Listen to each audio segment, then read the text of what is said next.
18 special. मैं हूं आपके साथ विभा उपाध्याय। बेतिया में अमित शाह ने जमकर इंडी गठबंधन पर हमला किया, साथ ही साथ पीओके को लेकर कहा कि वो भारत का हिस्सा है और उसे हम लेकर रहेंगे। कांग्रेस नेता मणिशंकर अय्यर के एक बयान पर अमित शाह ने जमकर निशाना साधते हुए कहा कि ये लोग कहते हैं कि पाकिस्तान के पास परमाणु बम है, जिसके जवाब में अमित शाह ने कहा कि बीजेपी का कोई कार्यकर्ता परमाणु बम से डरता नहीं है और ये मोदी की गारंटी है कि हम पीओके को वापस लेकर रहेंगे। एक कांग्रेस पार्टी के नेता मणिशंकर अय्यर कहते हैं पाकिस्तान के पास एटम बम है, पाक ऑक्यूपाई कश्मीर की बात न करो। फारूक अब्दुल्ला कहते हैं जो लालू जी के साथी है, वो कहते हैं पाकिस्तान के पास एटम बम है, आप पाक ऑक्यूपाई कश्मीर की बात न करो। बेतिया वालों, आज मैं कहकर जाता हूं, हम भारतीय जनता पार्टी के कार्यकर्ता एटम बम से नहीं डरते। मेरी बात याद रखना, ये मोदी का गारंटी है कि पाक ऑक्यूपाई कश्मीर भारत का है, रहेगा और हम इसको लेकर रहेंगे। तो केंद्रीय गृह मंत्री अमित शाह ने दावा किया कि 4 चरण के वोटिंग के बाद ही मोदी जी ने 270 सीट का आंकड़ा पार कर लिया है। इतना ही नहीं, अमित शाह ने कहा कि लालू प्रसाद की पार्टी को 4 सीट भी नहीं मिलने जा रही है और ना ही राहुल गांधी की कांग्रेस को देश में 40 सीट मिलने जा रही है। इंडिया अलायंस का सूपड़ा साफ होने वाला है। अमित शाह बेतिया के रमना मैदान में पश्चिम चंपारण से बीजेपी उम्मीदवार संजय जायसवाल के लिए वोट की अपील करने पहुंचे थे। जब मैं बेतिया आया हूं, 4 चरण के चुनाव हो गए हैं, कल 5वें चरण का चुनाव है। बेतिया वालों, परिणाम जानना है क्या?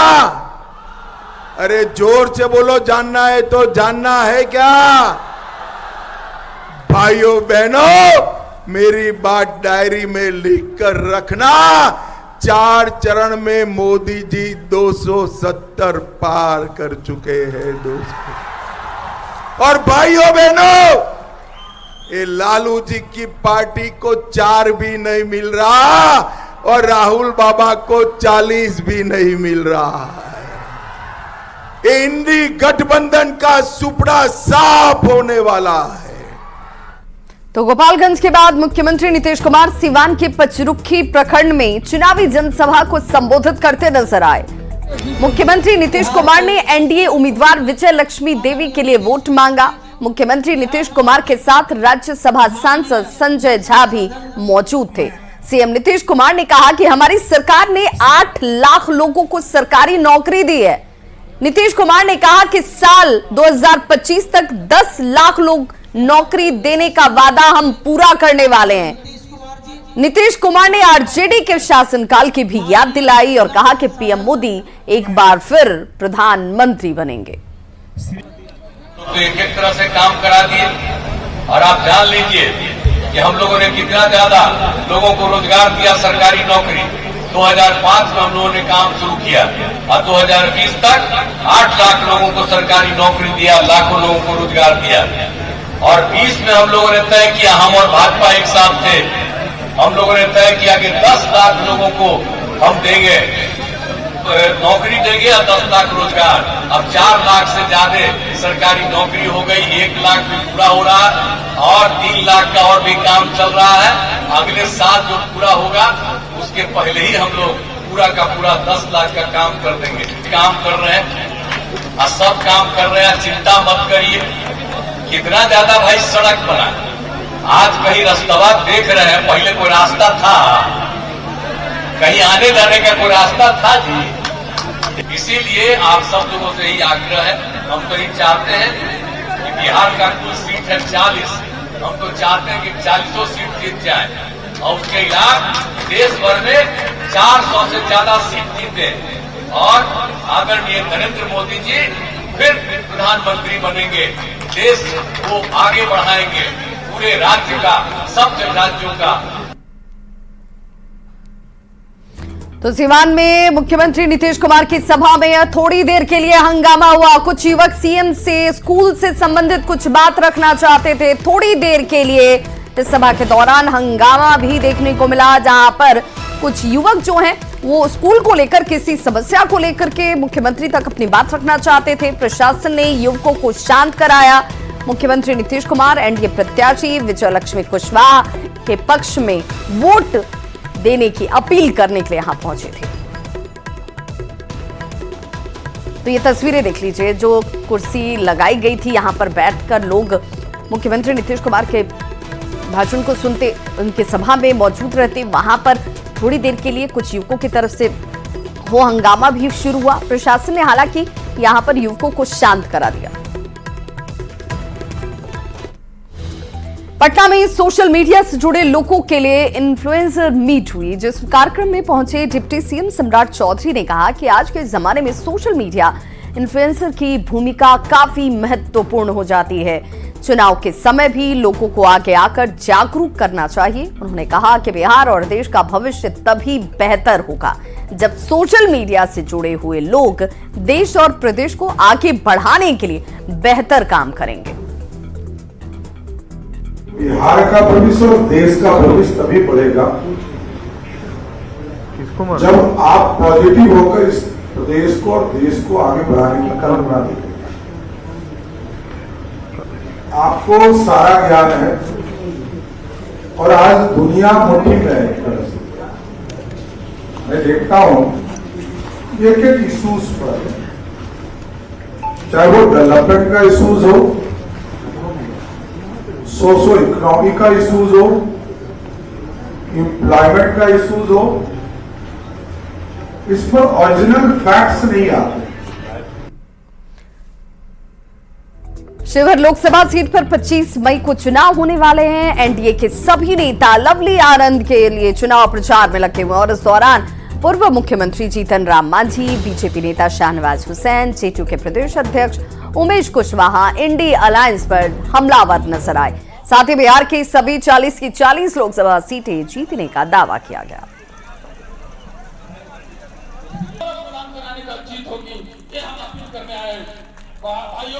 जब डबल इंजन की सरकार रहेगी, हमारे नरेंद्र भाई मोदी जी रहेंगे भारत के प्रधानमंत्री, और यहाँ हमारे नीतीश कुमार और एनडीए की सरकार रहेगी, तो जो हमारी जमीन आज दूसरे के कब्जा में है उसको घींच करके निकाल लेंगे और गरीबों को कब्जा उस पर दे देंगे।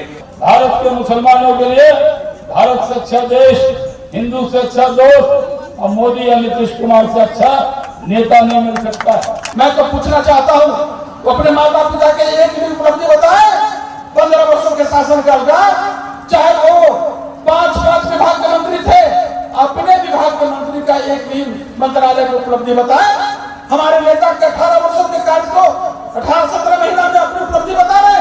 वाह, बाहर विपक्ष की जाल में फंसने वाला नहीं है कि मतदाता मालिक। हाजीपुर में कल चुनाव होना है, जिसके लिए मतदान कर्मियों को मतदान सामग्री और ईवीएम के साथ मतदान केंद्र के लिए रवाना कर दिया गया। डिस्पैच सेंटर से ज्यादा जानकारी दे रहे हैं न्यूज़ 18 संवाददाता प्रफुल्ल कुमार।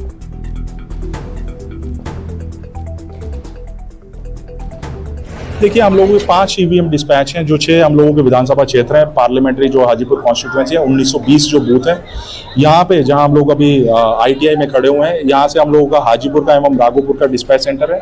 इसके अलावा लालगंज में लालगंज हेडक्वार्टर में है, राजापाकर का राजापाकर हेडक्वार्टर में ही स्कूल में है, एवं महनार का महनार में जो हाई स्कूल है उसके अंदर है, और जो महुआ है, महुआ में जो कॉलेज है उसके अंदर से हम लोग डिस्पैच करा रहे हैं।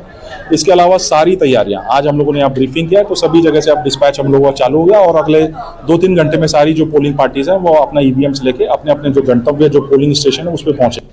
5वें चरण में हाजीपुर लोकसभा क्षेत्र का चुनाव जो है वो कल होने वाला है और जिले हाजीपुर लोकसभा क्षेत्र के 1920 मतदान केंद्रों के लिए जो मतदान कर्मी हैं और सुरक्षा बल के जवान हैं उन्हें यहाँ से डिस्पैच किया जा रहा है। अभी मैं मौजूद हूँ डीआरसीसी कैंपस में और यहीं से जो है मतदान सामग्री के साथ ईवीएम का वितरण किया जा रहा है, जिसे लेकर जो है मतदान कर्मी और सुरक्षा बल अपने जो जिस मतदान केंद्र पर उन्हें भेजा जा रहा है, उस मतदान केंद्र के रवाना होंगे, उन्हें वाहनों की सुविधा दी जा रही है। और देखिए आप किस तरह से इधर आइए, दिखाना चाहते हैं कि देखिए किस तरह से ईवीएम का वितरण जो है वो किया जा रहा है। और यहाँ से 1920 मतदान केंद्र पर ईवीएम के साथ साथ जितने भी मतदान कर्मी 1920 मतदान केंद्र के लिए हैं उन्हें यहाँ से रवाना किया जाएगा, जो शाम तक अपने मतदान केंद्र पर पहुंचेंगे। और कल सुबह 7 बजे से मतदान की प्रक्रिया जो है वो शुरू होगी। उससे पहले ईवीएम वितरण और मतदान सामग्री वितरण से पहले डीएम और एसपी ने यहाँ पे जो मतदान कर्मी थे, जितने भी मतदान कर्मी और सुरक्षा कर्मी थे, उन सभी को जो है संबोधित किया है। और संबोधित कर जो जानकारी जो निर्देश हैं वो निर्देश दिए हैं कि किसी भी तरह की चूक जो है वो नहीं होनी चाहिए। साथ ही वीटीआर बढ़ाने का भी एक प्रशासन की जो मुहिम चल रही है, जो मतदान प्रतिशत है उसे बढ़ाने के लिए जिस तरह के अभियान चलाए जा रहे हैं उसको सफल बनाने के लिए भी कई दिशा निर्देश जो है वो मतदान कर्मियों को जारी किया गया है।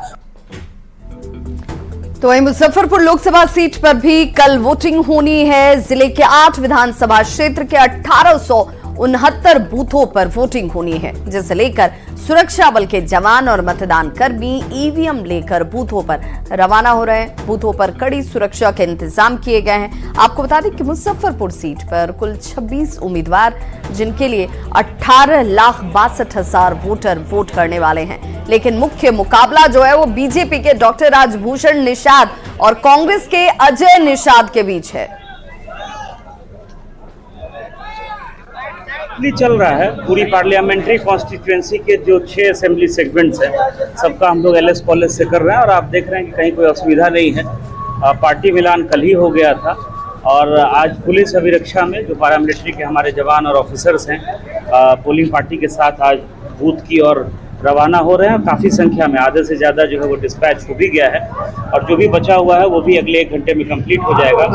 गाड़ियां हम लोगों ने सफिशिएंट नंबर में उनको कल ही उसकी लॉगबुक उपलब्ध करा दी थी, कहीं कोई इशू नहीं है। तो जहानाबाद में लोकसभा चुनाव के लिए एनडीए का कार्यालय खोला गया है, जिसका उद्घाटन सांसद रामनाथ ठाकुर और मंत्री जयंत राज ने किया। जयंत राज ने कहा कि पूरे देश में मोदी लहर है। वहीं रामनाथ ठाकुर ने बिहार की सभी सीटों पर एनडीए की जीत का दावा किया। उसके लिए जो हम लोगों को शक्ति लगाना पड़ेगा, हम लोग लगाने का काम करेंगे।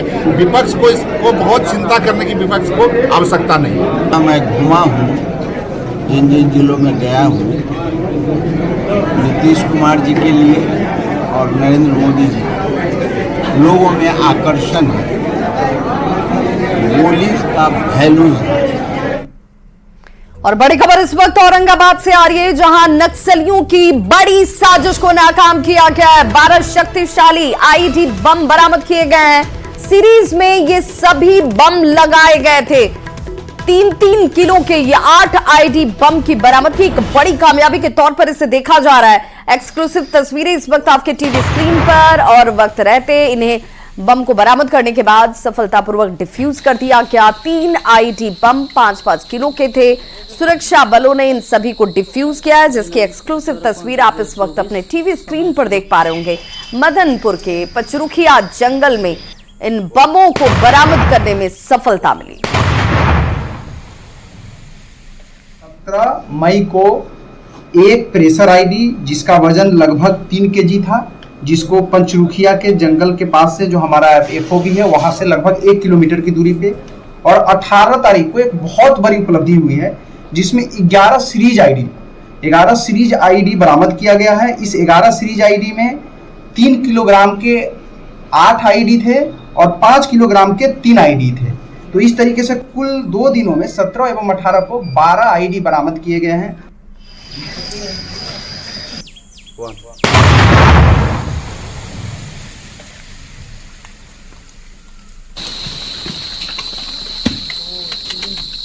तीन जगह तो हुआ, हमें लगता है लास्ट दिनांक 18/5/2024 समय।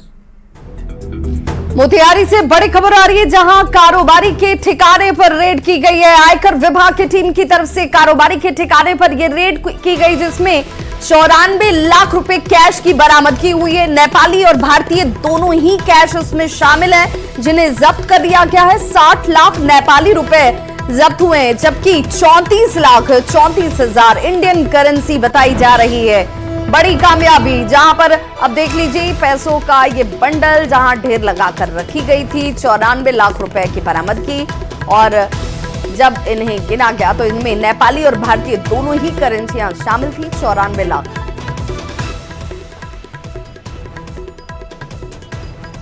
तो कार्रवाई और उसके बाद गिनती के लिए मशीनें जिसका इस्तेमाल किया गया, जिनमें नेपाली और भारतीय कैश की बरामदगी हुई। और बड़ी खबर पटना से, जहां मनेर में सब्जी से भरी हुई नाव हादसे का शिकार हो गई। जी हां, गंगा नदी घाट पर यह नाव डूबी। नाव पर 12 लोग सवार बताए जा रहे थे जिस वक्त यह हादसा हुआ। 10 लोगों ने तैरकर अपनी जान बचा ली। 2 लोग हादसे में लापता बताए जा रहे हैं। एसडीआरएफ की टीमें हालांकि इस हादसे के बाद से लगातार तलाशी में जुटी हुई हैं। जो 2 लोग लापता बताए जा रहे हैं, इनकी बरामदगी के लिए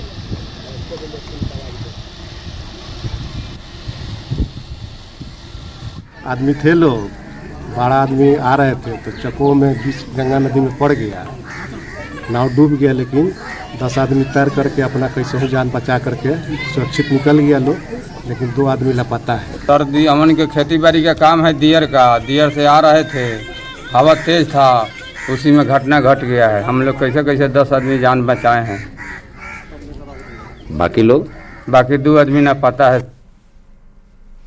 पटना के शास्त्री नगर थाना क्षेत्र में आरोपियों ने एक अस्पताल संचालक को दिन दहाड़े गोली मार दी। पुलिस के अनुसार साजिश के तहत अस्पताल संचालक को निशाना बनाया गया है। फिलहाल पीड़ित की हालत गंभीर बताई जा रही है और तस्वीरें देखिए सीसीटीवी कैमरे में कैद भी हुई हैं।